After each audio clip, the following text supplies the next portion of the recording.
Dibiterie Uba, pour la première fois, dibiterie professionnalisée. Professionnel u ndawal mosoo ko dégg de am suñu marinade bopp am suñu cafka bopp am suñu secret bopp na nga xamee ni noonu la McDonald amee ay secret noonu la dibiterie Uba amee ay secret dibi Uba saaf yàpp Uba méchoui Uba poulet Uba pigeon Uba pintade Uba bool Uba kaay ma wax la fa dibi safe mooy 77 629 00 00 fa saaf yàpp neexee mooy 77 633 57 57 fa méchoui neexee mooy dibiterie Uba fa poulet neexee mooy dibiterie Uba te nag kaay ma wax la dibiterie Uba commandeel ñu livrer la fa nga ne bu la neexee tamit nga toog sa kër Korité defal say commande Tabaski defal say commande boo amee xew defal say commande booy dalal ay nit defal say commande nga xam ne dibiterie Uba dalay defaral méchoui bu toog doo defar dara dibiterie Uba livré la cay Uba moo jaaxal réew mi.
Merci de nous rester fidèles, amis internautes, vous qui nous suivez partout à travers le monde sur la chaîne des grands événements VIP People TV, comme son nom l'indique, s'informer, juste c'est vrai.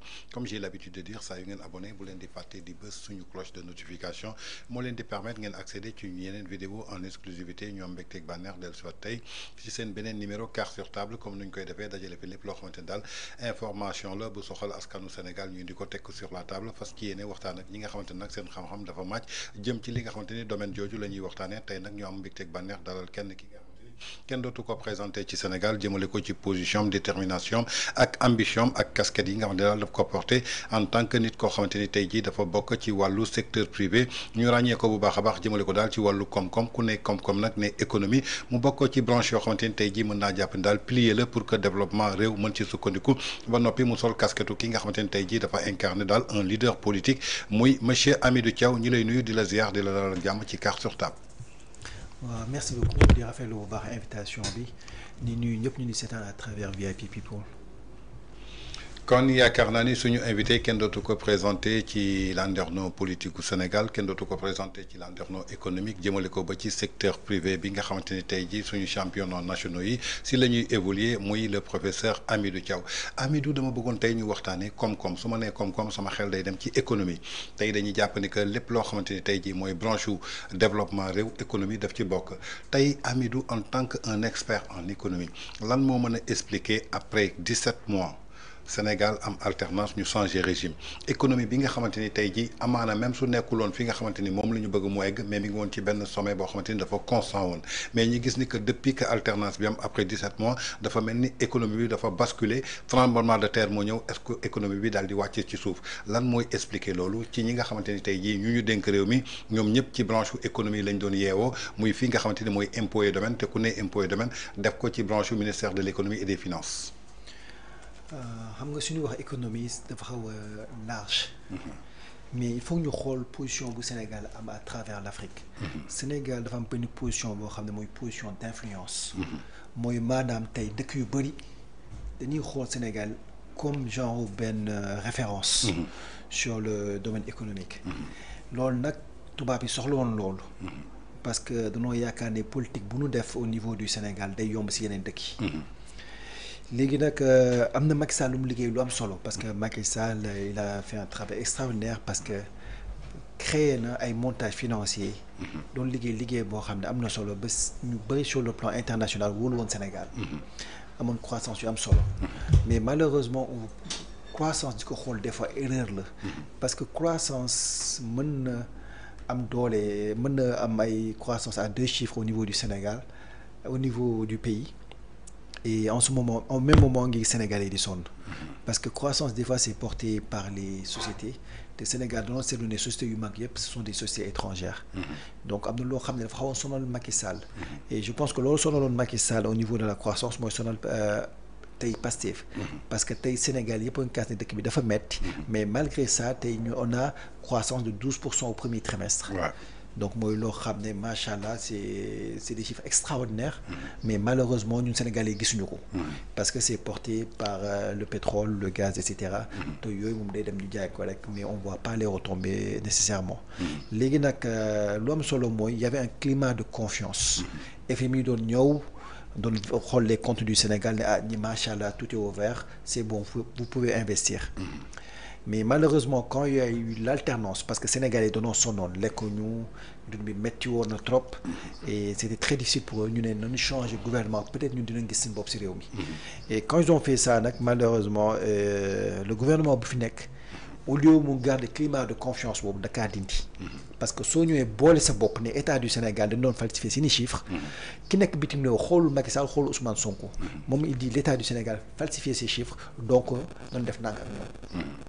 automatiquement on a vu les retombées Moody's dégrader les notes S&P et cetera ñu commencé dégrader les notes du Sénégal et dem na ba instant bi Sénégal mënut a seul leb sur le marché international suy leb c'est dans su ma marché international léegi suñuy leb au niveau de l'Afrique nañuy mën a lebee parce que tant que Banque mondiale deful révision am kenn du nangu lebal. léegi la plupart des prêts yu ñu nangu lebal ce sont des prêts passerelles. c'est-à-dire que c'est des prêts à courte durée avec un taux très élevé. léegi nag loolu ñoom ñoo ko def te beneen erreur bu ñu def mooy wax ne woy dañuy redresser dañuy restructurer et en le faisant ñoom dañoo ñëw bloquer les secteurs yoo xam ne ñoo doon porter l'économie sénégalaise notamment le BTP. tey ku wax BTP di nga wax kii di jaay fer di nga wax kii di jaay ciment di nga wax quincaillerie bi di nga wax peintre bi di nga wax kii di jaay électroménager parce que tabaxee pare il faut nga équiper. di nga wax kii di jaay ndambe bi parce que ouvrier il faut nañuy lekkee. di nga wax transporteurs yi parce que ñooy transporter matériels yi. donc même au niveau du port ça am na lu mu fay indi. donc c'est un secteur boo xam ne lépp lay laaj même au niveau des assurances parce que tey kuy tabax da ngay jël TRC. tout risque chantier. donc lépp lay laal donc soo bloqué secteur boobu te mooy sa vache à lait automatiquement ça va se sentir au niveau des recettes. et loolu nag moo leen sonal te boole si yow lu ngi encaissé xaalis wàññi ngay yokk sa dépense. parce que gis nañu au niveau de la primature gis nañu fa lu xew dafa xew. gis nañu lu xew au niveau de l'Assemblée nationale. et cetera donc yow yaa ngi yokk sa dépense mais lu nga am si xaalis dafa wàññeeku. donc du coup sénégalais yi amatuñu dara.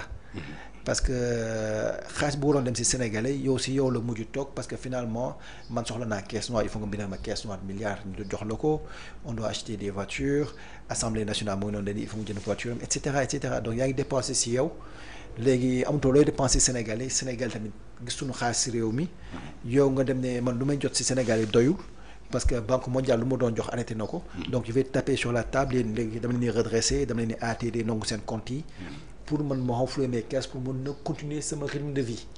te kuy wax économie c'est pas l'État parce que faut dissocier les choses am na État am na l'économie sénégalaise. donc tey mu mel ne nga am sa bureau ñu jox la société bu bees. nga ñëw ne damay arrêter sama activité yëpp le temps may changer bureau bi ci biir. mais boobu soo ko defee société bi tëj.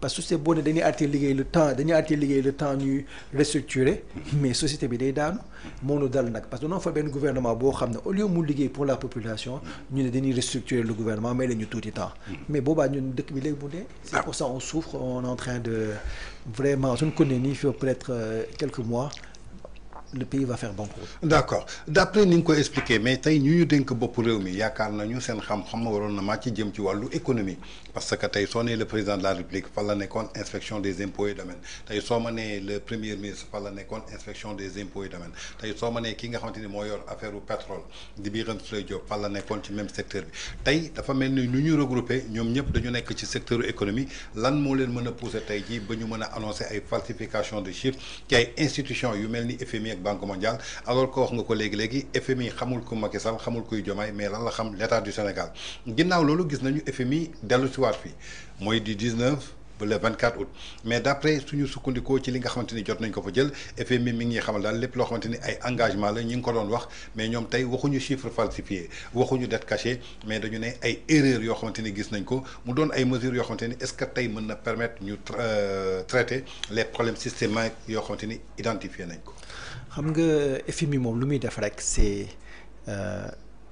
permettre la nga leb xaalis donc à part loolu day xool ci économie ne ni donc yow tu es dans de bonnes conditions pour ñu lebal la xaalis donc loolu su ko waxee rek ñenn seen xel day dal mais taxul dëkk développé et le problème que lu nga wax léegi c'est am na peut-être benn loo xam ne d'accord ma ci parce que fiscalité ak finance ak économie c'est pas la même chose ñoom ce sont des fiscalistes ñoom seen métier mooy dem ci benn société na yow lu nga waroon fay état fayoo ko donc dañ lay redresser léegi yow comme da ngaa war a da nga yore 100 000 léegi da nga ci yokk pénalité 50 mu nekk 150 000. ñoom looy seen liggéey. topp nit yi rek demal fayal. waaw mais seen branche boobu ci département ban la bokk. ministre des finances c'est vrai. waaw c'est-à-dire que ñoom liggéeyante xaalis la mais xamuñu société ni muy doxee. c'est des gens yoo xam ne ils savent ko tey soo leen ne société ni muy doxee xamuñu ko. mosuñu jiite société. ñoom lu ñu dem au compte mooy topp ci société jox leen ñu xaalis. et foog naa suñu xamoon les problèmes que société sénégalaise yu ñu am. ñoom duñ doxalee nu ñuy doxalee mais ñàkk xam moo tax. parce que ku xamul nu ñuy jiite wala xamuloo nu ñuy créer emploi yow lépp lu nga xam mooy topp société ne joxeel xaalis donc yenn comportement yi du ma bett. parce que lu ñu xam ne ñuy def nit mënoo def loo xam ne xamuloo ko. donc ñoom bu ñu automatiquement doona dem topp société jox leen ma. tey gis société yu bëri tëj gis nañu yoo xam ne yu bëri dañoo génn réew mi. parce que manque d'incompétence. léegi nag ñun Sénégalais wu ñu defaat même erreur bi. c'est-à-dire que le problème que j'ai pour man ce sont les fonctionnaires parce que ñun on a l'un des pays côté fiscalité ñu yu gën a metti ci àdduna bi ci la bokk. c'est-à-dire que Sénégal lu ñuy fay ci impôt ci àdduna bi parce que amul kenn lu koy fay loolu. waaw par exemple tey soo demee en Irlande ils sont à 15% sur les impôts. Togo ils sont à 15%. Ouais. Impôts sur les sociétés. Sénégal on est à 30. Ouais. nga dem sur la TVA on est à 18%. Ouais. dëkk yoo xam ne ils sont à 7%. sans compter les impôts yoo xam ne taxes yoo xam ne c'est redondant wàllum douane nag moom waxatum ko wàllum douane moom mu ngi rey ñëpp. waaw kenn du nangu importé au Sénégal ndax douane. loolu nag moo waral des fois essence bi di jaar port de Dakar di demi Mali muy gën a yomb Mali que Sénégal parce que ñun impôt yu ñu si teg. Mali du ko def. ok donc ñun ñoo ngi souffrir parce que ñun l'impôt on le paie à la source c'est-à-dire que dañuy ñi di importer nañuy njëkk a ne fay leen.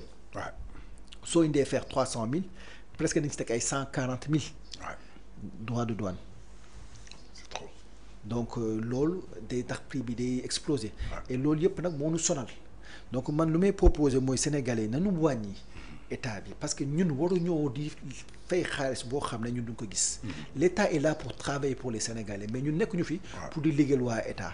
parce que tey ñu bëri ñu def politique defuñu ko parce que dañoo bëgg seen réew. ñu bëri di def politique da nga koy def parce que dañoo bëgg am dara.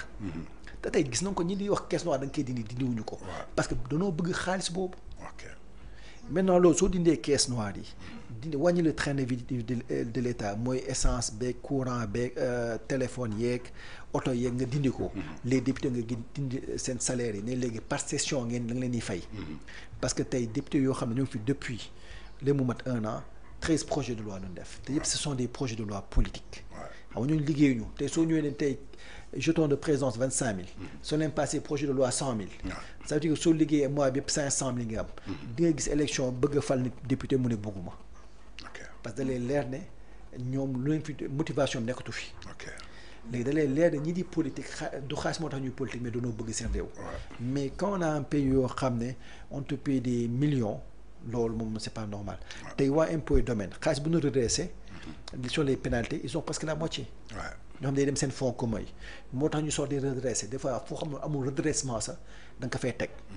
et le département le secrétaire d'État le secrétaire d'État bu nekk États-Unis waxoon na ko quand Diomaye est passé ils ont fait un rapport dañoo def benn rapport jox ko le privé américain.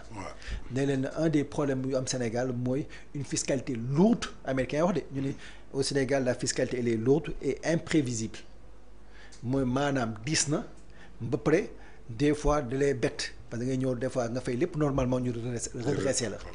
te lu ñuy gis ci impôt la ñuy gis des fois tamit ci justice bi parce que des fois doo def dara sax ñoo convoqué la tëj la train de le juger donc loolu wax nañ ko américains yi nee noonu tamit ne immobilier dafa cher nee na énergie bi mooy essence ak courant dafa cher wax nañ tamit une main d'œuvre jeune et peu qualifiée donc def na benn analyse Sénégal sur les problèmes jox ko le patronat américain finalement ñu ne Sénégal ñun prêt ñu pour investir parce que les conditions ne sont pas remplies yow soo gisee loolu la première chose à faire c'est de travailler sur ça parce que ku ñëw lu mu la njëkk a wax la fiscalité elle est lourde imprévisible doo ko wàññi et rendre ça prévisible donner des moyens de recours mais tey dañ leen redresser à TD la te y a très peu de mënoo manœuvrer c'est très difficile de manœuvrer moratoire dañuy wax maximum 24 mois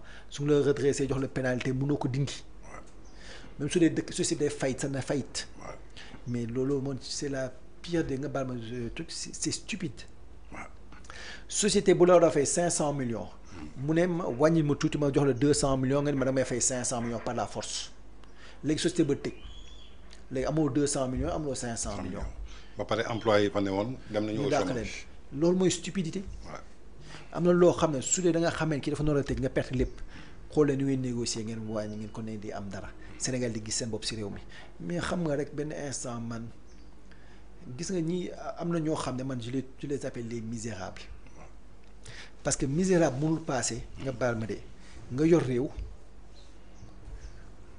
du ma wax sax nga yor réew c'est-à-dire que misérable mënul passé sa parti am leen loo xam ne ñu bëri ñoo ngi koy bëgg na ko yow ba léegi ngay mer waaw ça je peux pas comprendre c'est-à-dire que yow sa parti bu ngay supporter vous avez gagné ba léegi yaa ngi mer ba léegi yaa ngi bëgg ñu tëj ay nit ba léegi yaa ngi def ni pour man loolu benn instant loolu pour man da nga am benn lu la da am loo xam ne daal il faut ñu raxas xol yi parce que c'est pas normal. d'accord ba tey dañuy des ci wàllu FMI ñu gis beneen économiste muy Pape Demba Thiam ginnaaw nag bi nga xamante ni FMI jaar nañu fii ci Ndakaaru di 19 au 26 août bi ñu génn en tout cas lépp lu mu jàpp daal dafa ne tout ça pour ça mu doon benn erreur bu stratégique boo xamante ni dañ ko commettre jëmale ko daal ci benn peine boo xamante ni dafa mel ni dañu versé wu pour fabriquer la pauvreté au Sénégal comment des gens yoo xamante ni ay jeunes la ñu aspirer diriger le Sénégal changer le Sénégal indi benn rupture redresser économie bi yokk koom-koom bi bëgg dugg ci ay erreur ba tey jii nga xamante ni fabrique de la pauvreté ndaxte nee na suñu passé de li nga xamante ni mooy la crédible jëmale ko ci déclaration bi nga xamante ni FMI wax na ko en tout cas dañu sukkandiku ci benn farce parce que moom dafa jàpp ne que li nga xamante ni mooy ay problèmes systémiques dañ ko identifier jëmale ko daal ci benn rapport boo xamante ni Cour des comptes daf ko def mu doon ay passifs yoo xamante ni kenn divulgué ko. C'est-à-dire, j'ai pas compris la question. C'est-à-dire que c'est l'analyse de Pape Demba Thiam un économiste. dafa xamal ni que tey jii lépp loo xamante ni def nañ ko par rapport ak rapport u FMI ak seen rencontre bi ñu amoon tey jii ak l'État du Sénégal maanaam dafa sukkandiku ci benn farce boo xamante ni tey jii dafa mel ni les nouveaux dirigeants dañu jógoon uniquement pour fabriquer benn Sénégal boo xamante ni ci pauvreté lay nekk tey fi mu ko jeexalee maanaam mooy rapport u Cour des comptes bi ñu sukkandiku woon ba énoncer li nga xamante ni maanaam mooy dette cachée bi énoncer les chiffres falsifiés dafa sukkandiku ci ay rapport boo xamante ni ay passif la yoo xamante ni kenn génneew ko pourquoi état bi nëbb loolu pour bëgg a jël Sénégal def ko ci pauvreté ndaxte crédibilité am amatu ko te FMI ak Banque mondiale mënatuñu ko garantir wax nga ko léegi dañuy obligé di am ay bor yoo xamante ni à court terme la avec des taux excessivement élevés. non xam nga dafa am jiite réew ak politique. jiite réew ak politique. ñi fi nekk ils sont pas en train de gérer le pays ñoom li fi nekk dañoo nekk di politique et Waly Diouf Bodiang da koy wane chaque jour. parce que chaque jour ngay gis. moo ngi xas opposition bi limite des fois di leen jox ay termes yoo xam ne c'est des termes très péjoratifs. di yàq seen der et loolu politique la. Amadou Ba tamit nekk ci ligne boobu. et on voit que man dama ne ni ñooñu liggéeyuñu. parce que liggéey doo nekk foofu di politique. waaw ils sont tout le temps en train de faire de la communication nga xam ne ça c'est de la politique. et malheureusement tamit loolu laay qualifier les déclarations de Ousmane Sonko. parce que soo xoolee li ñu yëpp dañu ne c'est pas le président qui parle la plupart du temps c'est le PM qui parle. et c'est dommage parce que y a certaines choses c'est le président moo la wax léegi nag quand le PM par exemple dit des choses aussi graves. sans la présence du président ni du ministre des Finances. sans preuve pour man loolu homme d'État waru koo def. parce que balaa ngay wax ne y a des chiffres yoo xam ne du dëgg. ne état bi dafa falsifier ay chiffres am. da nga dafa enquête ba pare. am rapport ba am pare am conclusion ba pare soo def bay point de presse te su dee c'est un bon gestionnaire nag. dina xool qu'est-ce qu'on va proposer pour régler le problème. mais quand tu viens rek ñu wax la ko rek nga dem wax yi sans preuve. ñu ne la léegi où sont les rapports nga mujj xaar ba année ba jeex quelques mois après pour nga joxee rapport boo xam ne les gens jugent que ce rapport là est incomplet. pour man loolu ça va un peu de l'amateurisme te waroon passé loolu ci njiitu réew.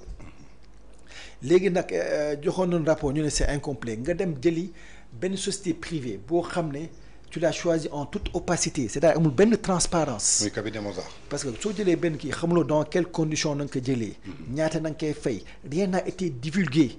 entre parenthèses tamit c'était le même problème au niveau de l'Assemblée nationale sur l'acquisition des voitures. bañ tëj ci Bachir Fofana amul benn visibilité. donc on est aussi dans le même cas de figure ñoom ñoo doon woote transparence jubanti mais amul benn transparence léegi nga ñëw jox ko cabinet boobu mu defar rapport tey ñi ñëwaat fii et malheureusement suñu xoolee c'est très léger lu nga wax te lu gën a grave qu'on accuse Macky Sall. mais Macky Sall ñoom Macky Sall disait que c'est 70% qu'il avait laissé. yow nga ñëw ne 99% la fi bàyyi.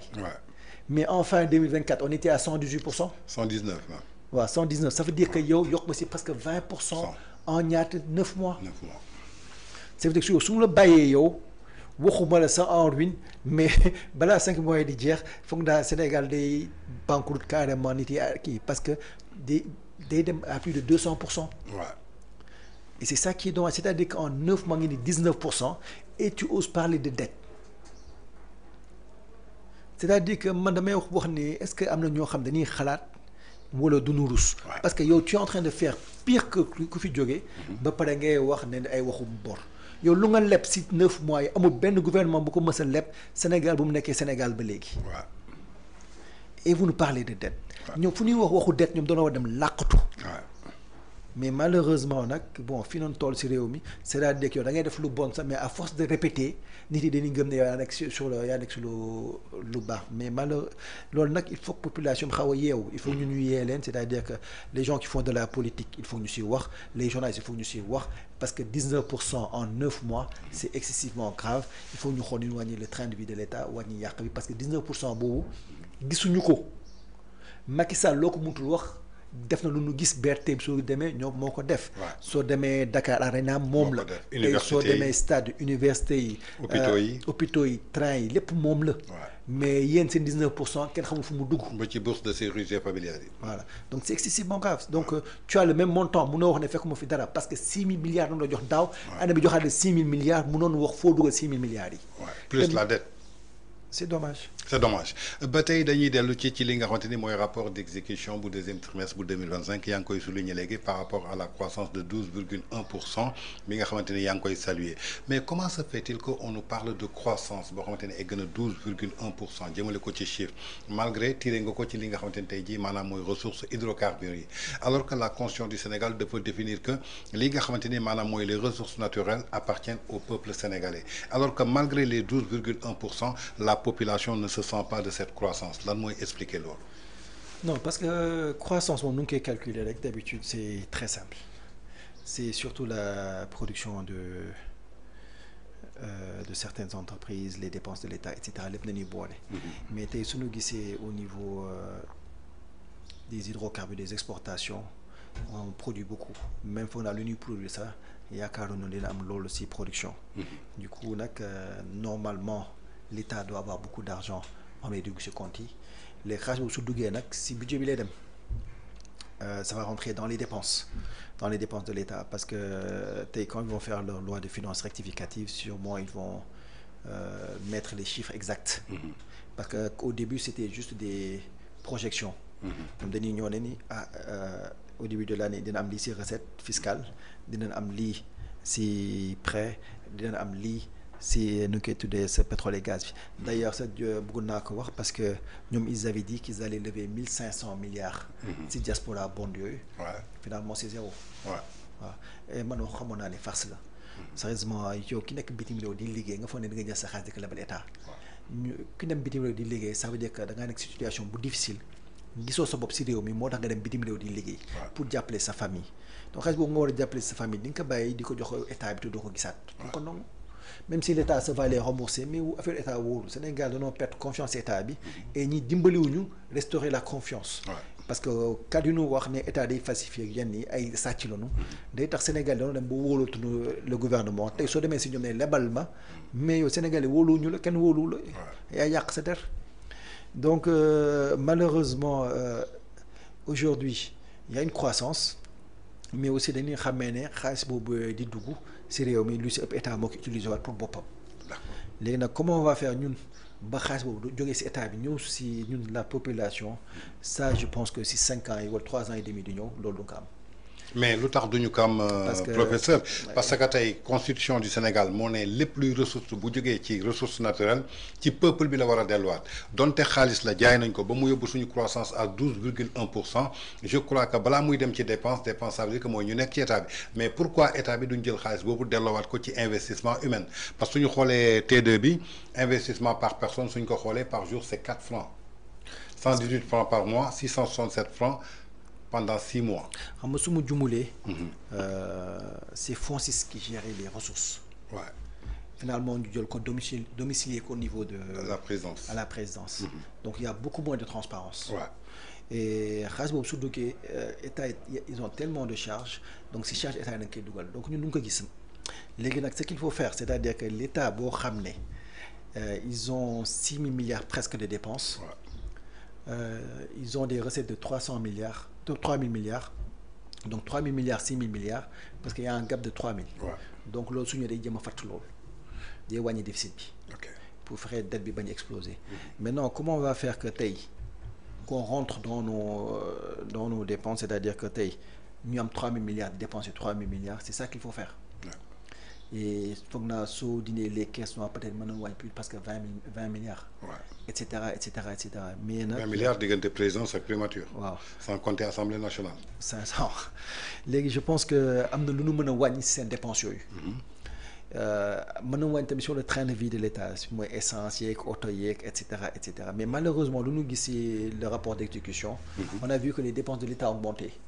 donc jegewuñu sa yoonu vraiment wàññi dépense état bi et fonctionnaires yi ma gis. ñoom gëmuñu politique boobu. parce que au même moment que ñoom seen dépense di yokk ñoo ngi wax Sénégalais yi yéen di leen cotiser di leen takk seen biir. donc dafa mel ne ñoom dëkk bi ñun dañoo war a liggéey pour ñoom alors que contraire bi la war a nekk. ñoom ñu war a liggéey pour ñun. waaw te ñoom nangu ñu wàññi seen dépense donc ñun lépp lu xaalis état bi du encaissé comme xaalis ñun du ko gis. l'état du Sénégal nag on est dans un schéma boo xam ne c'est assez compliqué. moo mel ne borom kër boo xam ne dafa am salaire 3 000 francs. dépense am nekk 6 000 francs. waaw léegi nag ñaaram su dee 3 000 francs nga am sa salaire di dépenser 6 000 francs. soit da ngay fexe sa salaire yokk wala da ngay fexe wàññi sa dépense. léegi nag loolooy problème Sénégal soit état du Sénégal day wàññi dépense am wala day yokk recette am. léegi nag yokk dépense yokk sa salaire moo wala yokk sa recette comme ni nga ko tuddee loolu yombul. parce que xaalis boobu yaa ngi koy jëlee ci Sénégalais yi. te Sénégalais ñu ci bëri amuñu dara. waaw ñi am as tuuti ñoo ngi fay bi bëgg a dee parce que ñoom lu ñuy fay amul kenn ku koy fay ci àdduna bi. léegi lu ci des na mooy ñu néew doole est-ce que da nga dem ci ku néew doole ku am toolam. xam ne amul lu muy reeree añ ba añ lay gérer këram nga ni ko léegi yow da ngaa war a fay impôt sur le foncier bâti est-ce que am nga fit boobu. wala ki nekk ñaari tali wala ki nekk waagu ñaay nekk kër boo xam ne 7 personnes chaque jour ku nekk di cotiser pour joxe dépense. nga ni leen léegi yéen ñi di cotiser pour joxe dépense léegi damaa bëgg léegi chaque fin du mois ngeen cotiser benn 200 300 bi ngeen jox ko man état bi parce que impôt sur le foncier bâti kër gi yaa ko moom mais da nga si war a fay impôt. est-ce que loolu Sénégal da nga ko nangu. non donc loolu looy problème boo xam ne on doit se poser ça parce que on dit que élargir l'assiette mooy maanaam Sénégal yu bëri ñoo xam ne fay ñu noonu fay ñu bëri fay ñu nag ñu si ëpp impôt sur le foncier bâti la. parce que état dafa ne képp ko am kër da nga maa war a jox dara par fin bi même su dee yaa ko moom. fin d'année da nga maa war a jox dara. ñu fi nekkoon nag soo demee tey Fann Résidence ay yenn zones yi da ngaa doon fay impôt sur le foncier bâti. mais dans les régions ak la banlieue da leen ko doon baal. parce que dañoo xamee ne ñoo doon nekk situation bu difficile. et Macky Sall demoon sa benn instant yërëm Sénégalais yi jël as tuuti xaalis ne dama leen di jox yéen ñu gën a néew doole. jox leen as tuuti xaalis pour ngeen ci mën a gis seen bopp. loolu nag moo nekkoon les bourses familiales. ñi suñu ñëwee nag ne ñëpp a war a fay. doy na waar loolu moo ñàkk yërmande. parce que koo xam ne amul lu muy lekk. ba état di ko dimbali yow nga ni leen ko dafa war a fay parce que sénégalais la te xaalis boobu fu muy jëm mooy yéen di ngeen séddoo ay milliards di ko séddoo seen biir doon oto yu rafet di tax ay ñaareel ñetteel di voyage ay jet privé foofu na doon a dem vraiment pour man loolu xamu nu koy tuddee. tey yaakaar naa ni nga ko waxee naka la ñu mën a sukkandikoo ci ay dirigeants yoo xamante ni tey jii lépp loo xamante ni ñu ngi koy am ci seen ay ressources naturelles mu doon loo xamante ni dépassé na sax suñu ay prévisions ñu war ko dem investir ci li nga xamante ni tey jii maanaam mooy seen dépense comme ni nga ko waxee léegi nga ne parce que tey ku am recette 3 000 milliards ce budget de 6 000 milliards foog nga dugal ko fa pour fatt ko fa alors que tey li ñuy tuddee investissement bi nga xamante ni moo war a jural askan bi koom-koom mënuñu ko tirer tey yow ban lecture nga ni may dox ci li nga xamante ni tey jii ñoom ñu ngi koy doxalee te nee nga léegi fii ak juróomi at bu kenn xaar que lii ñuy def mu daal di. 3 ans et demi rek 2029 soreetul. waaw 3 ans et demi bu ñu xaar mu génn. alors que barki dem bu premier ministre daf ñu bés loo ni que ci plan de redressement économique bi parce que foog ñu retirer 5 600 milliards ci Sénégalais yi su ko defee 2 ans et demi ñu régler problème Sénégalais yi pour le bon terme. xam nga quand on parle de plan de redressement économique man je parle de plan de redressement financier. parce que je vois pas le volet économique ou le social. parce que sur le côté social le minimum syndical que Macky Sall assuré aux Sénégalais. c'est-à-dire que les bourses familiales wala les bourses pour les étudiants. ñoom sa mënutu nga def nangatu nga def. ñu ne ils vont le voir et cetera mais pendant ce temps-là qu'ils le font pas ñoom ñoo ngi yor seen ay milliards de ko séddoo bàyyi Sénégal yu néew doole ne d'ici quelque temps danañ commencé di leen jox seen bourse. léegi du nga ko gis parce que dañoo am benn train de vie mooy maanaam état lu muy lekk moo bëri dépense dañoo yokk le nombre de ñi fay liggéey si état dafa yokk. On est passé de 181 000 en mars 2024 à presque 186 000 maintenant. Donc ñu nekk état dafa yokk. di liggéey si état dafa yokk malgré seen wax parce que lu ñu wax Sénégalais yi du dëgg encore ils ont manipulé les Sénégalais danoo ñëw team Sénégalais yi ne ñoo ngi dàq ay nit parce que dañuy rationaliser. waaw mais xam nga loo mënatul wax loo xam ne du dëgg. tôt ou tard da koy gis. am na ñuy wax ne woy ne le mensonge prend l'ascenseur la vérité prend l'escalier mais tôt ou tard dañuy gis dëgg bi. parce que wax nga loo xam ne du dëgg tim nga Sénégal yi dañoo wàññi. et bu nu gisee rapport yi dañoo gis ne da ngaa yokk. léegi nag lu tax ñun sénégalais ñu war a mën a gis suñu bopp ci réew mi mooy ñoom ñu wàññi lu ñuy lekk dugal ci biir askan wi. et tant que cette décision n'est pas prise jëluñu ko duñu gis dara te ñoom wanewuñu benn signe ne dañuy wàññi moo tax mooy waxu ñi fi nekk dama ci dóor sama doom ñi fi nekk suñu waxee jëlee ngeen teg fa la xaar ba gis. d'accord parce que gis nañ fi 1000 milliards. am na ku ko fi waxoon ne am na benn compte bu ma gis 1000 milliards. à la fin on n'a rien vu. ngay dem di lebi 100 milliards alors qu'il y a 1000 milliards ici. à côté. ngeen di dem di wax ne woy nañu topp gars yi pour xool seen xaalis fu mu nekk mais 1000 milliards boo xam ne xam ngeen fu mu nekk loolu lañ ko jëm jëli. et c'est quelqu'un koo xam ne tout le temps day wax loo xam ne soo toogee ba si yàgg wax ba day dem nga gisaat bu bees et ça c'est pour man sax loolu Pastef laa jiñ maa Pastef sax parce que ñoom ñoo fi waxoon am nañu projet. waaw finalement dem ba si biir. ils ont vendu le projet pendant des années aux Sénégalais dem ba si biir ne c'est pas un projet ça pour le Sénégal c'est pour Afrique bi yëpp. pour l'Afrique ñëpp aussi gis seen bopp. léegi nga dem ba si biir nga ne am loo projet ñu may la presque 6 mois nga ñëw indi plan de Sénégal 2050. qui te loolu du programme c'est un référentiel. c'est-à-dire que ñun fii noonu nekk fii noonu bëgg a dem. mais nu ñuy def jógee fexe ba jógee fii egg fii waxoo ko. moo ngi mel ne nga yeewu tey rek ne man bëgg naa dem États-Unis te instant bi yaa ngi jaay caaf sa buntu kër. te waxoo ko nooy def pour dem États-Unis. waaw xam nga kuy jaay buntu këram amagoo visa amagoo billet. waaw kuy jaayee caaf buntu këram am 1000 francs amul visa amul billet amul lu muy jëndee xamul sa États-Unis fu mu nekkee ne damaa bëgg a dem États-Unis 2050. ok maanaam yéeneem la wax. waaw wax lu mu bëgg rek. mais léegi nu mu war a def loolu ba léegi ñoo ngi xaar. d'accord et loolu tax tey Sénégal dañ dëkk boo xam ne day dox sans vision. sans direction xamuñu fu ñu jëm. c'est-à-dire que ñii tee oto bi di dawal xamuñu fan mooy yoon bi te au lieu ñu xool ci kalam pour jëm xam fan mooy yoon bi ñoo ngi xool ci rétroviseur bi maanaam moom ñoo ngi xool li xew 2021 2022 2023 2024. et soo gisee la loi sur les 80 morts. waaw c'est le passé. waaw lu ngay gis ñu wax Mame Mbaye Niang rabat d'arrêt bi c'est le passé lépp lu ñuy wax amul benn njëriñ à l'instant T au Sénégalais. c'est-à-dire ñoom lu xew démb na ni wax mais lu war a xew suba wala ginnaaw suba nu ñuy def ba Sénégalais yi tey suba am lu ñuy lekk lu ñuy naan lu ñuy fexee tey ba xaalis bi di dugg ci dëkk bi ñoom ñu ci gis seen bopp à travers les marchés wala des prêts et cetera loolu waxuñu ci. on tout le temps ñu wax waxu démb. et c'est ça qui est dommage ba kañ la ñu wax waxu démb. d'accord ba tey dañuy ñëw ci en tant que casquette bi nga xamante ne da nga ko porté di président parti. ngay yëngatu ci wàllu politique ñu yàggoon sukkandiku ci li nga xamante ni mooy la transparence budgétaire ñu yàggoon tëddu ci li nga xamante ni mooy la bonne gouvernance ñu gis rapport bi malgré croissance 12,1% ñëpp salué ko muy rapport boo xamante ni génn na à terme ñëpp salué ko mais dañ ci gis ay manquements lépp lu jëm ci dépense su présidence de la république gisuñu ko dépense su primature gisuñu ko dépense su assemblée gisuñu ko muy xaalis bi nga xamante ni askan bi ñoom ñoo ko nattoon jox leen ko tey par rapport ak un ministre des finances bi nga xamante ni tey jii mën nañu jàpp ni que am na expérience am na expertise ndaxte moo fi nekkoon directeur de l'orientation budgétaire sous le régime du président Macky Sall naka la mën a expliquer Sénégalais yi ci rapport boo xamante ni dafa am ay manquements. non boole si tamit il y a beaucoup d'agences je pense que su ma juumalee il y a 6 agences xam nga c'est fait sciemment ñoo ko tey parce que daf leen leer na ñoom lu nu def Sénégal su ko yéegee pare si ñoom. et comme il y a des élections yoo xam ne ñoo ngi ñëw. dañoo bëgg a nëbb ces informations là. ba si kanam. ok donc c'est fait sciemment parce que am nañu dépense yooyu yëpp am nañ ko mais duñ ko wane parce que su ko wanee Sénégal dañuy mer. mais est-ce que tey suñ ko wane woon croissance bi dina dem ba 12,1%. non la croissance ça n'a pas. ça n'a rien à voir. non xam nga croissance bi c'est surtout porté par ñun les exportations moo xaw yéegal croissance bi parce que loolu c'est des croissances à un chiffre la du deux chiffres.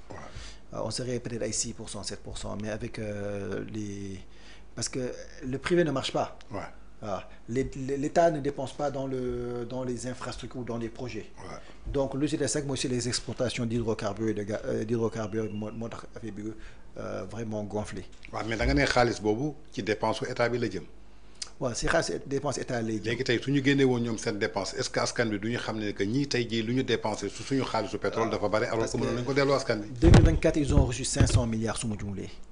Bon, c'était pas beaucoup 500 milliards c'était pas beaucoup année bii nag on va savoir ça en 2025 ñaata la recevoir. Mais les dépenses c'est-à-dire que tey Sénégal suñu toogee ne par exemple on a eu 12 milliards d'investissement pendant que présidence dépensé na 50 milliards primature dépensé 30 milliards c'est des chiffres que je donne au hasard mais Sénégal dañuy mer. Parce que suñu ne yéen vous dépensez 80 milliards alors que vous donnez 12 milliards pàccoo bi baaxul. Parce que yéen a si gën a tuuti parce qu'il faut ñu xam ne ñun la population nous sommes presque 99%. Le gouvernement c'est 1% de la population. Parce que 186 000 sur 18 millions su ma jumlee c'est à peu près 1%. Voilà donc 1% de la population war a ëppale Sénégal 99%. Donc le rapport d'exécution montre que tey les 1% tey ñoo am la part du gâteau bu gën a rëy mais day am problème. Et surtout que ça vient de deux structures yoo xam ne ñoom ñoo doon ay jubanti ay rationalisation wàññi dépense état le système et cetera tey système bi gën a am doole Sénégal dañuy mer. Mais ñun bëgg na nga xam on veut savoir tey les dépenses de Diomaye combien ça a coûté aux contribuables bëgg nga xam. Les dépenses de Sonko combien ça coûte aux contribuables doon na nga xam. jëti da nga kaa loué wala loué wuñu ko. Les hôtels les déplacements et yëpp bëgg na nga xam ça nous coûte combien ñun Sénégalais yi. Mais nag ils ont caché toutes ces informations là pour ñu xamuñu tey Sonko parce que ça nous permettra de savoir tey Amadou Ba lu mu doon dépenser ak Sonko lu muy dépensé. Parce que su ñu nee Amadou Ba 5 milliards dépensé Sonko 20 milliards de dépensé. faut na une très mauvaise communication pour Pastef. moo tax ils veulent pas donner les chiffres donc ñun xamuñu. Donc ku xamul moom munoo wax. tey ku wax dara da nga leen tëj ne la waaye diffamation sont les preuves. Donc c'est fait exprès mais tey lenn ma su ñu ko génnee woon. nit yi suñu waxee je pense que soulèvement sa mën na am. d'accord ba tey dañuy ñëwaat ci beneen point boo xamante ni bëgg naa la ko laaj parce que da nga yëngatu en même temps ci secteur privé. yaa ngi ci côté patronat bi hormis casquette politique bi nga sol tey lan moo war a doon relation état ak secteur privé national am pour un développement économique d'un pays. C'est-à-dire que dafa war a nekk benn relation boo xam ne mélange de symbiose peu importe le nom qu'on va utiliser mais ça doit aller de pair. Et parce que tey soo gisee Trump di voyager day jël le secteur privé ànd ak moom su demee si dëkku jàmbur négocier ay contrats pour son secteur privé à lui def import export banque pour accompagner ces gens-là pour ñu mën a di liggéey dëkk yooyu en toute tranquillité ak assurance comme ça s'il y a des investissements su dee fay ñu leen état bi fay leen après état bi dem toppi dëkk jàmbur ñoom il les accompagne vraiment le secteur privé ñun nag c'est le contraire ñun dañuy gis fii premier ministre wala président buy voyager au lieu mu jox liggéey sénégalais yi jàmbur lay jox liggéey parce que suñu déggee te ñu ne les chinois dañ leen jox ay tabax alors que ñun on sait travailler mën nañ tabax Sénégal moom tabax rek noonu mën foog naa doonoon tabax ba amatul espace vert fii à Dakar donc su dee loolu sax dañu koy xaañ di ko jox à des étrangers. Quel est le but vraiment de ce voyage parce que yow da nga war a voyager pour jàppale les Sénégalais mais wala jàppale jàmbur mais soo demee di jàppale jàmbur di leen jox liggéey je pense qu'ils ont rien compris. Turquie su ñëwee Erdogan il vient avec ses champions. utal leen ay marché Trump fait la même chose utal leen ay marché ku nekk dañuy utal si ay nit ay marché ñun Sénégal ñoo dem wala ñu utal si ay nit jàmbur lañu utal marché. Et c'est ça qui est dommage et je pense que loolu nag on doit vraiment passer un projet de loi. Parce que le projet de loi on doit changer le code des marchés et changer beaucoup de choses. loolu dama ne que assemblée liggéey ñu opposition comme parti pouvoir laay waxal de. c'est-à-dire que des deux côtés. Le niveau est très faible. très faible. loolu lu leen tere ñu dugal projet de loi boobu loolu ku ko bañ a nangu ne léegi l'argent du contribuable sénégalais su dem marché on doit donner ça à une société sénégalaise Et quand on parle de société sénégalaise, on ne parle pas de société enregistrée au Sénégal, mais une société dont le capital est détenu à plus de 50% par un Sénégalais. waaw mooy maanaam société bi 50% à plus de 50% Sénégalais moo ko moom kooku na war a jox marché état parce que marché état xaalisu Sénégalais la. mais loolu projet de loi boobu yomb na. projet de loi par exemple mën naa sa konne waat même le marché du travail parce que le Sénégalais lambda aujourd'hui qui est là. il n'arrive pas à trouver du travail. tey société boo dem. tu trouves des étrangers là-bas. Et Taïo Sarr en a parlé, mais il n'a rien compris. Bon, Taïo Sarr, c'est un ami, bon, mais il n'a pas compris. Parce que quand il parle de carte de séjour, Sénégal a une carte de séjour. comment. Man sama jabar étrangère là. Ouais. Sama jabar bon, du sénégalaise, elle a une carte de séjour. Da ngay dem fa la jëppal. Quand tu vas jëppal mooy direction passeport à droite premier étage foofu la nekk. dëkk bu nekk da ngay wax li ngay fay. et c'est 6 mois. 6 mois su jeexee au bout de 30 jours si tu renouvelles pas il y a des pénalités. Ouais. Donc ça existe depuis combien d'années? mais est-ce que dëkk yëpp ko. non du dëkk yëpp parce que quand tu es dans la CEDEAO. Ouais, réciprocité bi ñun ñoo signé ak la CEDEAO. ne libre circulation des biens et des personnes. Voilà. ñoo ko signé su des conventions qu'on a signé ne képp ku nekk CEDEAO on mën nga duggante Sénégalais bi dem Mali du soxla Mali bu dem ñoo Sénégal du bokk. benn soo ñoo bokk carte d'identité c'est la carte d'identité CEDEAO. donc loolu mënoon nañ tere ñu circuler mais yeneen dëkk yu bokk CEDEAO. comme ay Gabon. waaw bu ñuy taxé séjour.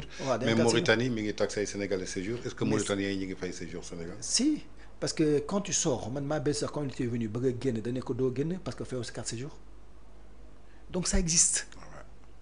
loolu kenn waxuma ko dama kaa dund. ok lu factuel la daal. waaw dama kaa dund mën naa génne carte séjour ne moo ngi nii man 135 000 laa fayoon. ok pour sa carte de séjour 135 000 laa fayoon. pour 6 mois. waaw pour 6 mois. d'accord mais est-ce que étranger yëpp ñu ngi koy fay comme yow ni nga ko fayee ni nga ko respecté. gis nga Sénégal dafa am benn étranger yi. parce que contrôle bi ni muy amee ci yeneen dëkk yi amee ko fii. si am na de gis nga quand ils sortent la nuit quand on les interpelle nga baal ma de. waaw ñoo am na lu ñuy def gars yi bàyyi leen xam nga mënoo wax am na Sénégal mais ñoom da nga leen di jàpp di leen interpeller mais xam nga Sénégal dëkk bi moom dafa yàqu. dëgg la waaw lépp da nga koy lijjanti. soo leen interpellé ñoom da nga koy lijjanti. mais ils savent très bien ils sortent avec leur passeport et leur truc. ok dinañ jàppale ñu def dara. donc ça existe.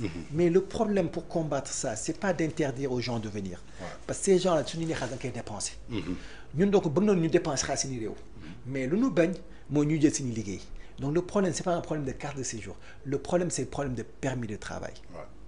Donc on doit créer un système de permis de travail pour les étrangers. Ouais. Les secteurs où on veut protéger les Sénégalais, nous donc il faut un permis de travail. Ouais. D'autres secteurs, on a un permis de travail. C'est-à-dire que c'est les permis de travail. Donc quand tu es assureur, on dit que tu es autorisé à travailler dans l'assurance carrément. Ouais.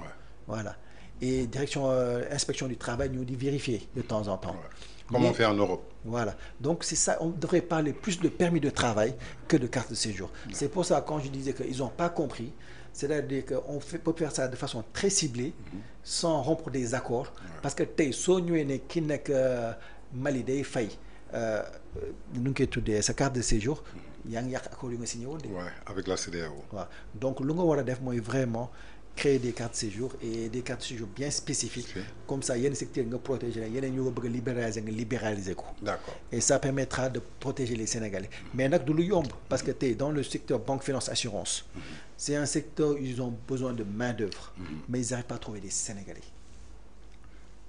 dañu manqué qualification wala. Qualification man ma femme quand il faisait CESAC. Ouais. di fa def son master. Sur 44 élèves, il y avait 2 Sénégalais. On est Sénégal non nekk de. Il y avait 2 Sénégalais ci classe master. Bon, ça peut s'expliquer par 2 choses. Les études privées sont chères, Sénégal amuñu xaalis. Parce que su dee tey ñu ne le master 198 000 la ñu ko mën a fay bëriwul dans le privé. Donc tey xalaat nga am ñaari dongo dafay presque 400 000, c'est difficile pour eux. Léegi tamit nga ñëw am na beneen problème bu am mooy am na Sénégal yu bëri dañoo teel a bàyyi jàng. tey soo xoolee bac bi y a que 42% des Sénégalais qui ont eu le bac. Ouais. Alors qu'il y a 52% 2 ans, il y a 2 ans. Sur les 42% soo xoolee 92% c'est le privé catholique. c'est-à-dire que soo dindee le privé catholique. Ouais. ñun le Sénégal on est à presque moins de 40%. donc loolu beneen problème la. man j'ai beaucoup de gens yoo xam dama leen xam sama société licence 3 doon arrêté man ne lu tax ngeen arrêté licence 3 ñu ne ma ah soo licence 75 000 doon fay mais quand c'est master ça commence à devenir trop cher donc on pouvait pas. Ouais. donc man j'étais obligé de les appuyer au niveau de la société ne man dama leen di faire moitié wala les 3/4 après yow nga fay 1/4 bi pour ñu gis seen bopp pour mën a am seen master. D'accord. mais c'est pas accessible au Sénégalais. D'accord ba tey foofu lay descendi ci secteur privé état du Sénégal wax nga ko tey état bi dafay privilégier ay étrangers jëmale ko tey jii ci secteur privé national am barki de bu ñu gis ndaje bi nga xamante ni moom premier ministre amal na ko secteur privé bi am na ñu fa gis mais ñu ci ëpp tey jii ñu jàppaleen suñu ay champions nationaux ñoom ñëpp tey jii ñi ngi ci kaso ba ki sa tàmbali wax nga ko maanaam mooy arrêté travaux BTP bi je crois que tey jii lu mu renforcer ci ay sous-secteurs dafa bëri ginnaaw discours am liñ ci gën a ràññee mooy moom bëgg na tabax hôpital bëgg na tabax université bëgg na tabax ay marché bëgg na améliorer conditions de vie sénégalais mais foog yow secteur privé bi nga fay ko impôt ci impôt boobu la mën a développer le Sénégal tey discours bi nga xamante ni tenir na ko face à ce secteur privé ak la réponse bi nga xamante ni porte-parole secteur privé bi répondre na ko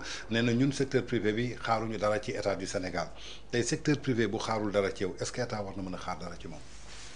xam nga le secteur privé dafa découragé ci état bi c'est-à-dire que amuñu benn yaakaar tey secteur privé lu ñuy ñaan mooy ñi jóge fi c'est que am na ñoo xam ne mosuñoo politique mais tey bëgg na noo jàppale les politiciens pour ñu jóge fi parce que ils savent que c'est li ñuy c'est li def baaxul et c'est dommage nag parce que ñoom fi na war a commencer c'est-à-dire que yow soo jëlee si dëkk soo jëlee dëkk mooy lu nga njëkk a xalaat comment améliorer les conditions de vie des Sénégalais loolu nga war a njëkk a xalaat et conditions de vie c'est sécurité et emploi. Ouais. Parce que loo mëntul wax tey nit su amulee liggéey am na problème yu bëri parce que nit tey nit su mënee faju su mënee am fu muy fanaan su mënee lekk su mënee yor doomam xaalis moo koy def te xaalis soo da nga koy liggéey nga sàcc ko wala ñu may la ko fii kenn mayetul sàcc baaxul donc liggéey moo fi am donc il faut nga assises yu wala njëkk a def avant de faire les assises au niveau de la justice on devait faire les assises pour l'emploi. Ouais. Et foofu la woon a invité patronat am te si ils veulent faire du travail sérieux du loo xam ne benn jour la parce que tey le secteur privé comme le secteur informel parce que c'est les créateurs d'emploi tey ñii di créer emploi ñii di fexe nit yi am liggéey informel bi ak formel bi ñoom ñaar ñëpp la donc c'est des assises qui doivent prendre 2 semaines si da ngay bëgg liggéey bu sérieux woo les banquiers xool le problème des banquiers vous prenez des décisions ngeen noté nga xool les assureurs nga def même chose nga xool tey ñi nekk ci immobilier nga wax la même chose nga xool tey boulanger nga xool même chose transporteur mécanicien artisanat et cetera yëpp nga après nga passer ay projets de loi pour améliorer ces conditions si c'est tey la fiscalité nga xool nu koy alléger si c'est la rigidité c'est liggéey maanaam tey soo jëlee nit mënoo ko dàq ko et cetera yu nga xool nu ñu koy lijjantee si c'est la main d'œuvre pas qualifiée nga xool tey au niveau orientation nooy orienté ba xale yi tey dem jàngi la formation qu'il faut pour ñoom ñu am liggéey bu nu war a am mais loolooy lu sérieux da nga war a toog pendant une semaine nga toog def ko mais benn jour jël ñoo xam ne ils représentent même pas 1% du chiffre d'affaires tey des sociétés sénégalaises nga bëgg waxtaan ak ñu ne tu parles au patronat waxtaan ak patronat bi parce que ñun ñëpp soo leen boolee représenté ñu c'est 1% du chiffre d'affaires des sociétés sénégalaises. Ouais. Donc c'est pas le patronat da ngaa jël peut-être ñu nga tànn ñoo xam ne ñi ñoo la neex. nga ñëw woole ngeen waxtaan ay waxu patronat. te ce qu'on attend ñoom lu ñuy gën a xaar si ñoom xaaruñu si ñoom ñu ni gis na tey état dafay liggéeyam. mën na sa bañ a defar ay hôpitaux. mën na sa privé Sénégal ñu defar seen hôpital.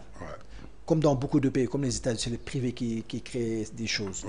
parce que xaaruñu lu ñuy xaar si état bëriwul mais tey su dee yow yaa xam ne nit yoo xam ne da nga leen ñett tey le secteur ñoom ñëpp da nga leen redressé ñu ñëpp da nga leen ATD mooy maanaam danoo bloqué seen compte nangu seen xaalis vidé ko tey nga dem si ñooñu rek nañ leen di dimbali xam nga loolu waxu tàppale la xam nga loolu da ngaa dem foofu rek pour am benn photo op la pour wax ne maa ngi jéem a liggéey mais xam ne liggéey taxul nga ñëw parce que su doon liggéey moo taxul nga ñëw da ngay jël lu affaire très au sérieux wan ko par groupe par secteur pendant une semaine vous parlez et vous passez des projets de loi mais loolu pour man naxante rek la pour communication rek la mais d'ailleurs c'est de cette réunion lu si gis dara donc un secteur privé qui souffre qui est à genoux nga ni dañoo bëgg da ngay xaar dara si ñoom ñoo koy instant lu ñu bëgg mooy ñoom ñu bàyyi leen waaw informel ñoom sañ ñu laaj la loi informelle parce que ñoom am nañ seen fulla ak fayda ku leen laaj ñoom ñu wane seen bopp mais d'ailleurs ce j'en profite pour saluer les boulangers parce que xam naa ne sonn nañu trop parce que état bi sonal na leen te forcé na leen ñu wàññi seen prix mais wàññiwuñu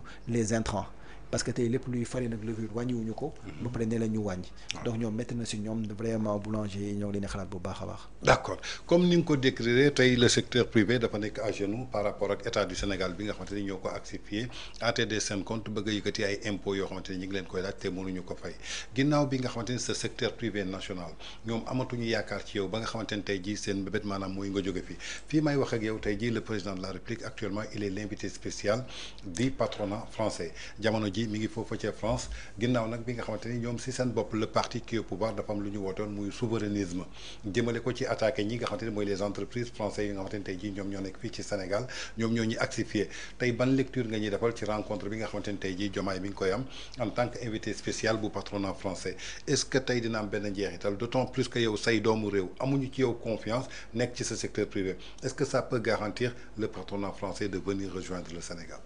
xam nga ñoom seen wax ak seen jëf ñoo méngoowul ñoom ñoo doon wax lutter contre injustice ou assise de la justice te ñoo ngi gis injustice bu dul jeex ñoo doon wootee transparence ñoo ngi gis opacité ñoom ñoo doon wax ay jubal jubanti on a vu le problème de Azer waxatuma ça les problèmes de Vicas et cetera donc tey bu ñu waxee France dégage bu ñu gisee Diomaye recevoir Auchan ak xaw ma su ma jumlee Decathlon xool nu waree liggéey Sénégal donc man saxel day tey ñoom ñu Sonko de man fu nu waxee FMI fu waxee Sénégal yaa ngi liggéey man damay je tremble damay ndox xam nga loolu tey ñoom ñooy waxtaan ak FMI di xool lu ñuy liggéeyee donc xam nga ñoom lu ñuy wax ak lu ñuy jëf du benn tey président dem fa ñu ne dans un mois premier ministre dafay dem. le 23 septembre dafay dem avec benn séminaire intergouvernemental ak le premier ministre français te ñoom ñoo ne bu ñu liggéey ak France loolu rek day wane ne lu ñuy wax ak lu ñuy jëf àndul. méngoowul. ñoom nag am na loo xam ne ñoo ngi koy ressentir parce que tey Société Générale nekk deuxième plus grande banque au Sénégal dafa bëgg génn réew mi. waaw tey Société Générale su génnee si réew mi deuxième plus grande banque mën na indi récession. ñun ñu ngi koy bëgg a jënd mun ñu ko jënd. ak saa bëgg na génn ci réew mi. waaw donc xam na ne tey français yi ñu ngi commencé ressentir doole bi français amoon ci économie bi. mais comme daa leen dàq seen base commencé di leen xoqatal di leen sonal. ñoom ñu am seen fulla ak fayda bëgg a génn ci réew mi yow nga xamee ne yaa def nga erreur nga bëgg a delluwaat foofu di rétablir les connexions parce que lii mooy quand tu fais un séminaire intergouvernemental mooy nañu jubóowaat rek. ok te yow yaa fi wax France dégage. Guy Marius Sagna di wax Guy Marius Sagna moo ne France dégage. Guy Marius Sagna ñëw fusionné si moom. yow nga ñëw xas France ne Auchan baaxul si réew. ne man lépp luy xamul tubaab soxoruma si et cetera te nga ñëw bëgg a. ànd daal il faut que la France teggi kuddam bu mu teg suñu ndodd. waaw concom la ñu teg. léegi tey nga bëgg a ñëw di juboo ak ñoom lu ma wax mooy loolu rek c'est-à-dire que c'est des gens seen wax ak seen jëf méngoowul dañuy wax lii. mais en matière de diplomatie économique est-ce que tey dina am retombée pour le Sénégal vu que tey li xew Sénégal yaa ko wax sànq ne nga dafa am benn rapport boo xamante ni dañ ko jébbaloon le patronat américain décrire ko tey Sénégal naka lañ fiy dundee jëmale ko ci wàllu économie ba yóbbu ko ci wàllu justice alors que un investisseur li mu njëkk a soxla maanaam mooy garantie muy lan la démocratie lu mu njëkk a soxla maanaam mooy justice pour ëllëg ak ci biir su fa amee jafe-jafe moo xam ne dëkk bi kat am na droit am na justice bu ko mën a répandre au moment bi nga xamante ni Sénégal ñu ngi jooyantu wàllu justice mu doon loo xamante ni c'est répandu au niveau international est-ce que dina am répercussion pour le Sénégal. non xam nga ñoom instant ñoom lu ñuy def mooy moo ngi mel ne tey ñu jox la gerte caaf nga jël ñaari bool suuf xëpp si léegi nga nekk di tànn caaf yi di génnewaat loolu c'est-à-dire que ñoom ñoo jaxase mbir yi ba mu jaxasoo la ñuy xool ni ñuy réglé waatee seen problème parce que lii yëpp ñoo ko teg seen bopp. amuñu problème ak France amuñu problème ak FMI. on n'avait pas de problème sur le plan international on était respecté tey nga dem sur le plan international parce que amatoo fa benn doole ñu wàcce sa note ñaari yoon 2 fois on a diminué la note du Sénégal loolu ñoom ñoo ko def seen jëf ak seen wax moo ko def moo tax tey dañuy jéem a dem di réparer waat lu ñu yàq si 1 an et demi. c'est que en 1 an et demi dañoo yàq léegi di réparer gis nga Boubacar Camara lu mu wax dëgg la. xam nga Boubacar Camara dafa ne ñii kenn du la jox réew ce sont des aventuriers. des stagiaires. ay stagiaires la aventurier doo ko jox nit doo ko jox réew. waaw moo leen dal dañoo ñëw di s'aventurer sur des choses qu'ils ne maîtrisaient pas. mais pourquoi Boubacar Camara accepte aujourd'hui d'être apprenti des aventuriers. non bu ma si wax xam nga politicien. non mais mënul taxaw ak askanu Sénégal ne bu leen jox ñi réew mi ce sont des aventuriers. ay nitu fitna lañu. moom mu bàyyi ba ñu jox ñooñu réew mi mu war a am benn posture pour ñooñu ñi jëleen ci réew mi tey mu nekk apprenti aventurier yooyu. xam nga ku gën a garaaw mooy de quand même caisse noire dafa xaraam tey mu gàdde caisse noire. mais ñoom ñoo ànd ñoo yam de. ki gën moo tax léegi ce qui se ressemble s'assemble. kon baax na.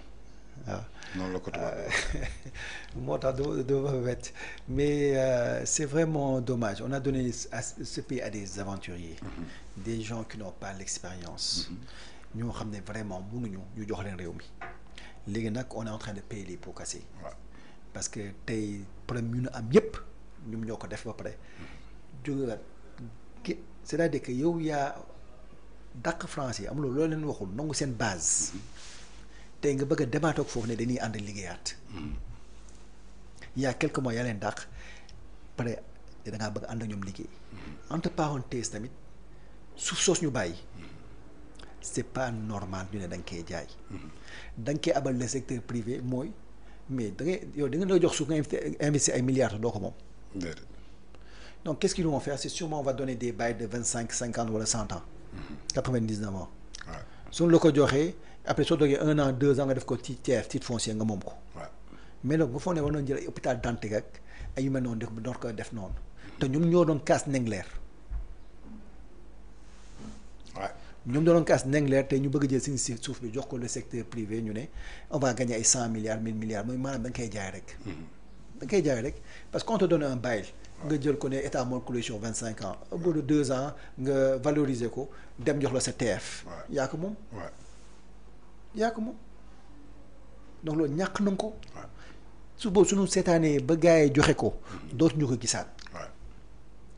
moo tax ñun il faut ñu toog ci loolu wax si war ñoo seetaan loolu donc tey vraiment man di suma presse je vais voir tous les gens qui habitent au niveau Mermoz Ouakam ville ñu fexe créer benn collectif kaas loolu. parce que ça c'est pas normal. suñu seetaanee erreur dina am problème dina am. d'accord. tey ginnaaw président Diomaye mi ngi dem doon invité spécial li nga xamante ni maanaam mooy patronat français bi le premier ministre aussi war a dem le 23 septembre est-ce que tey loolu warul woon bokk ci réduire les trains de vie de l'État ndaxte est-ce que Diomaye mën na fa am loo xamante ni wala ñàkk fa loo xamante ni tey jii premier ministre war na mën a am loolu tey voyage répété yooyu lan la mën a signifier on a vu le docteur Yoro Dia l'ancien ministre de la communication sous le régime de Macky Sall qui nous parle de complexe d'infériorité boo xamante ni moo dal l'actuel régime. xam nga doon na fi ay toj ak ñuy contrôler les dégâts c'est-à-dire da ngaa tooñ it léegi dem bëgg a jubóog moom loolu rek la. waaw mais ban njëriñ la amal askanu Sénégal fi ñu toll. bon xam nga tey su dee tey. tey ñu ngi ci inondation yi. tey xooluñu ban plan la ñuy def pour génnee ci nit ñi. tey jafe-jafe yaa ngi ci biir réew mi on a des problèmes avec la justice. jafe-jafe yaa ngi si réew mi mais tey Sénégal danoo dem ba xam nga ñoom danoo foog na woon ne avec nos propres ressources. mënuñ si génne seeni bopp. finalement danoo dem ba rendre compte ne. ñoom ak seen kese mun ñu si gis mun ñu si génn. léegi ils ont besoin de l'appui du FMI wala des Français. pour nit yi ñëwaat di investir. donc loolu ñu def parce que su ko defulee soo ñettee Sénégalais yi fii boo suba mënoo fi génne xaalis boo xam ne day yor réew mi donc dañ jëm a contrôler les dégâts yu ñu def jëm a xool nu koy réparer léegi nag au niveau des inondations c'est dommage parce que vraiment ñooy doon xaar un élan de solidarité. ñu créé benn fonds force Covid ñu def ko le plan Orsec ñu lancé ko premier ministre nekk auprès des sinistrés mais doo ngi premier ministre boo xam ne day woote au lieu mu dem sur place dem di voyager président tamit benn yoon la fi ñëw après moo ngi tamit di voyager mais ñoom doon heure bii war ñu woon génn ñoo ngi doon nekk biir Sénégal auprès des Sénégalais di leen jàppale parce que am na ñoo xam ne tey amuñu fu ñuy fanaan am ñoo xam ne tey liggéeyatuñu amuñu solution dañoo jaxle te ñooñu ñu si ëpp ay militants seen militants lañu parce que soo demee Touba a voté Pastef te ñooñu jaxle amatuñu fu ñuy tourner pour seet ndimbal yéen ngeen di voyager gisuñu leen fenn ngeen nekk si auto de luxe ay voiture de luxe ak hôtel de luxe alors que ñoom ñoo doon wax ne suñu ñëwee lépp changé suñu ñëwee dina leen jàppale suñu ñëwee incha allah yàq bi jeex te ñoom ñoo ngi yàq te gisuñu Sénégalais gisuñu benn ndimbal et c'est vraiment dommage nag parce que ces gens-là ont beaucoup donné am na ñoo xam ne amuñu woon dara mais danoon ko di ay 1000 francs amoon yaakaar ne vraiment ñi suñu ñëwee woon dinañ changer les choses dañ leen dimbali dina nekk seen wet parce que dañoo wax ne ñii amuñu comme ñun suñu wet ils étaient pauvres comme nous parce que loolu lañ leen gëmloo woon. alors que c'était même pas vrai. mais dañ leen gëmoon ñun ak yéen ñoo yem amuñu dara. ñëla ñooy def fekk na ñoom ñooy système bi c'est-à-dire que tey suñu waxoon tey suñu amoon système ñu koy def par grade ñoom ay généraux nañ nekk. d'accord kon yaakaar naa ne on a fait le tour de l'actualité économique dañuy dugg tuuti ci wàllu politique bi gis nañu lu xew fële nga xamante ni mooy ca mairie bu ville bu Dakar ginnaaw élection bi nga xamante ne amal nañ ko ci ndigalu préfet ak ministre bi yor wàllu collectivité territoriale ci remplacement Barthélémy Dias bi nga xamante ni dañu jàpp ni que si décret un adjoint préfet bi mu signé moo ko daal di révoqué te suñu sukkandikoo ci lu yoon wax un état de droit seul le président peut révoquer un maire boo xamante ni dañ ko condamné pour un délit ginnaaw Barthélémy ji mu dugalee recours am fële nga xamante ni maanaam mooy ca cour suprême ñuy xaar décision bi le 18 septembre ñoom daal dinañuy anticiper def seen élection kii di Abass Fall tey moo nekk maire bu Dakar moom président de la République Bassirou Diomaye Faye daal di bind ci page yu tweetam daal di koy féliciter encourager ko ci li nga xamante ni jël na ko alors que démb balaa muy nekk président moom dafa toogoon ci plateau Maïmouna Ndour Faye en tant que secrétaire exécutif bu parti Pastef ne une fois que ñu egsi au pouvoir du ñu def dara ci mairie Barthélémy Dias parce qu'il a été élu au suffrage universel direct par la voix des Dakarois kon képp ku ko fa déjee rek maanaam da nga jalgati yoon ban lecture nga ñuy defal ci loolu. xam nga sànq dama wax benn wax nga ne ma Boubacar Camara moo waxoon lii. man la qui se ressemble s'assemble. waaw jàppal boobu si man la yoo xam ne mënoo ko wax mais c'est dommage nag parce que li may lii c'est hold-up la. da ngaa fekk nit loo xam ne moo ko moom nga ñëw foqati ko si moom. foofu nag ngay xoolee nag grandeur Macky Sall parce que Macky Sall mënoon a def lii pour des raisons politiques. mais def ko ñoom ñu ñëw pour des raisons politiques ñu wàcc seen bopp ba si lii di jéem a nangu maire si nit. et c'est dommage nag vraiment c'est dommage même nu nongee poste député am tamit c'est dommage su nga xamee ne kii doo ko bàyyi mu exercer wala ko bàyyi mu présenter. mais nga bàyyi mu présenter bu mu gagné nga nangu poste de député bi nangu poste de maire bi donc lii defante la. dañuy fayu.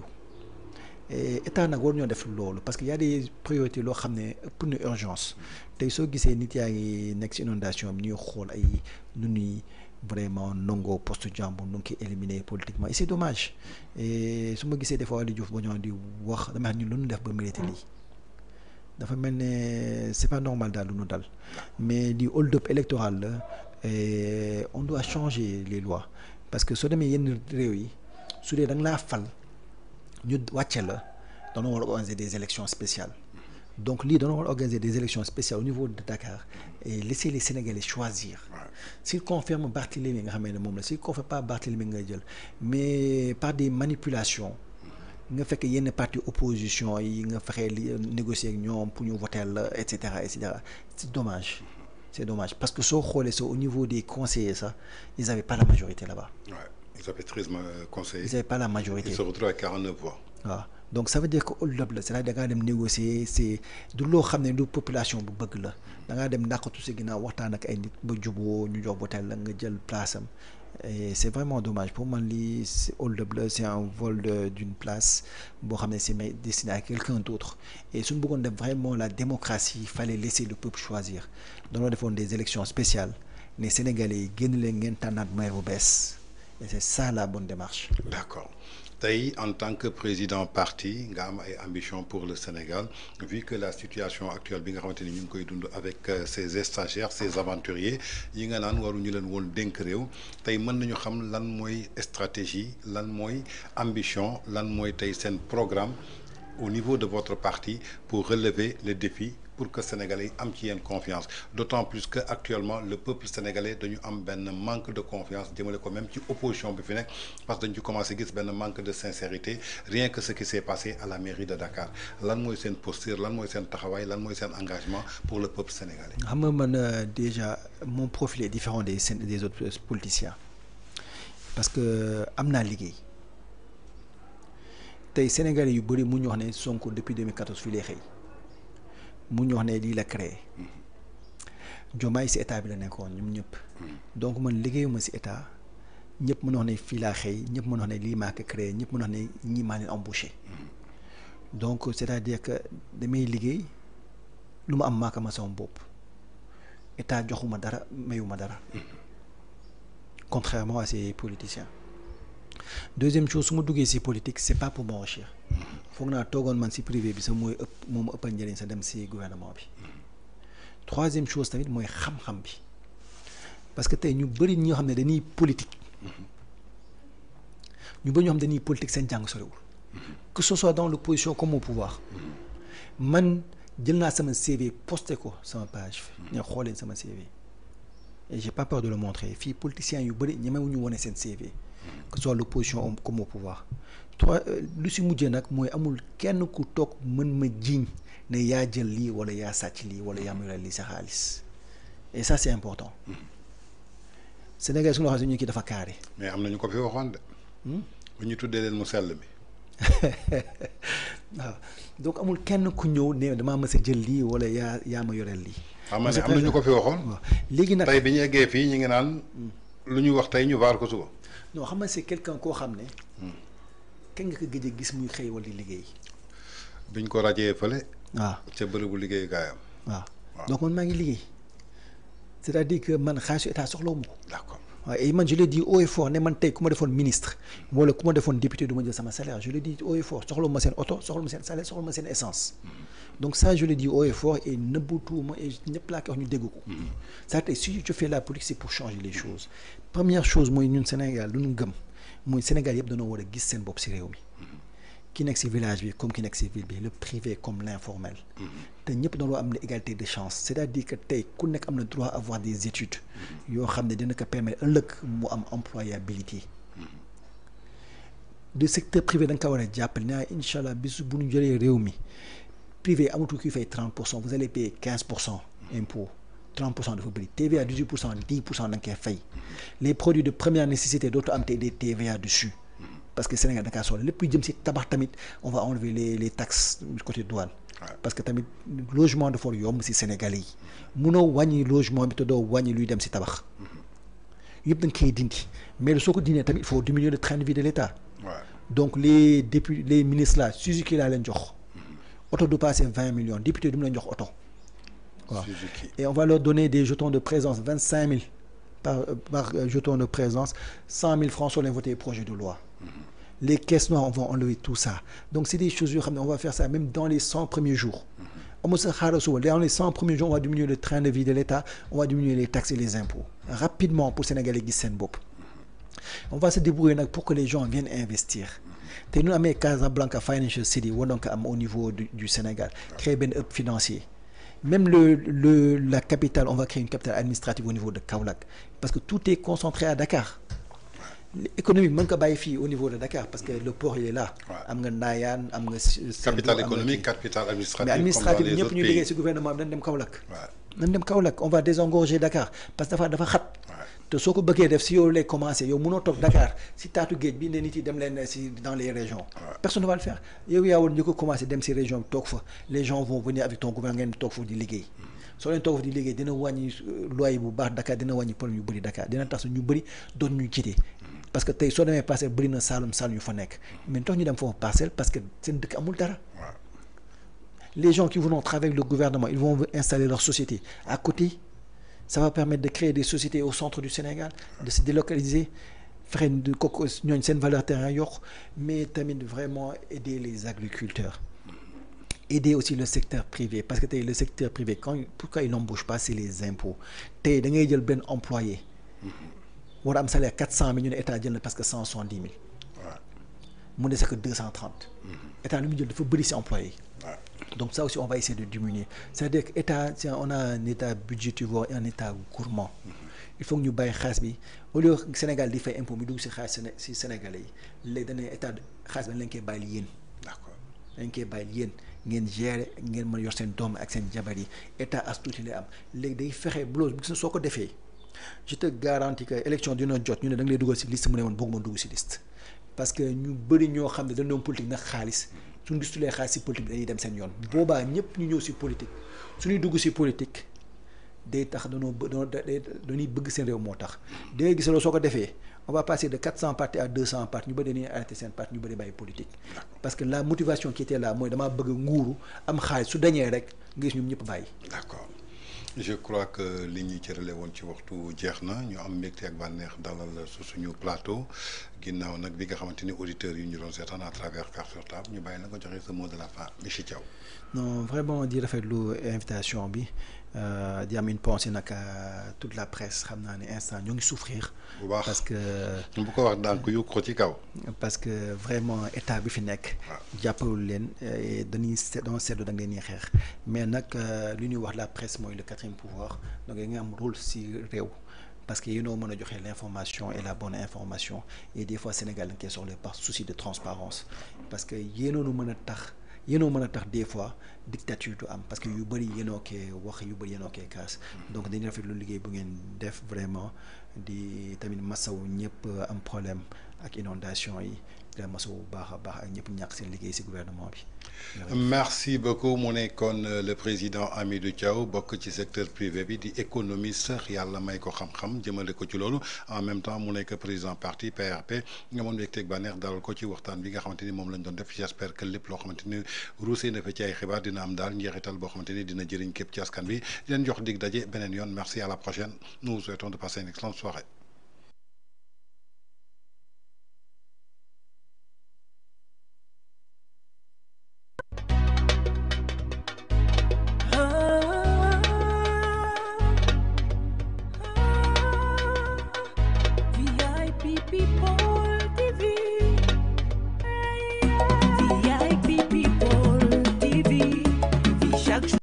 Dibiterie Uba pour la première fois dibiterie professionnalisée professionnel u ndawal mosoo ko dégg de am suñu marinade bopp am suñu cafka bopp am suñu secret bopp na nga xamee ni noonu la McDonald amee ay secret noonu la dibiterie Uba amee ay secret dibi Uba saaf yàpp Uba méchoui Uba poulet Uba pigeon Uba